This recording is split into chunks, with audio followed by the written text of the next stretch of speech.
The Pink Panther grabbed a banana and ate it without thinking. Then he stepped on the peel he had just tossed, slipped hard, and fell flat on the floor. An ambulance rushed over right away, but the paramedics accidentally took a training dummy instead of the real patient. Watching the ambulance drive farther and farther away, he ran after it. When he reached the hospital, he secretly watched the patient in the next bed, trying to copy his movements, but his little imitation act almost caused a disaster. He never expected hospital beds to work that way, though the old man beside him couldn't help laughing. Soon it was mealtime. When the Pink Panther opened his tray, all he found was a cup of plain water. He turned his head and saw the patient next to him enjoying a full feast, so he came up with an idea. He quietly swapped their medical charts. A few minutes later, the doctor came for rounds. After reading the chart, the doctor switched their meals. The Pink Panther happily dug in, but what he didn't know was that the meal would leave him with terrible stomach pain, and to make things worse, he caught a cold too. Several doctors approached him with syringes, pulled the curtain shut, and started emergency treatment. When they opened the curtain again, he looked almost fully recovered, but when he reached for water, he realized his whole body was covered in needle marks.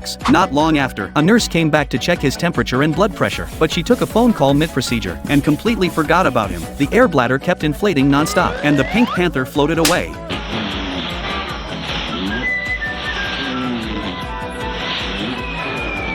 The ambulance was dispatched again. By the time they found him, his whole body was wrapped in bandages. After hanging up the phone, the nurse checked his temperature and confirmed he was perfectly fine. Even the patient in the next bed couldn't hold back his laughter. That day, he was finally cleared for discharge, but as he said goodbye to the doctor, he didn't notice the stairs behind him, and in the end, the Pink Panther was sent right back to the hospital.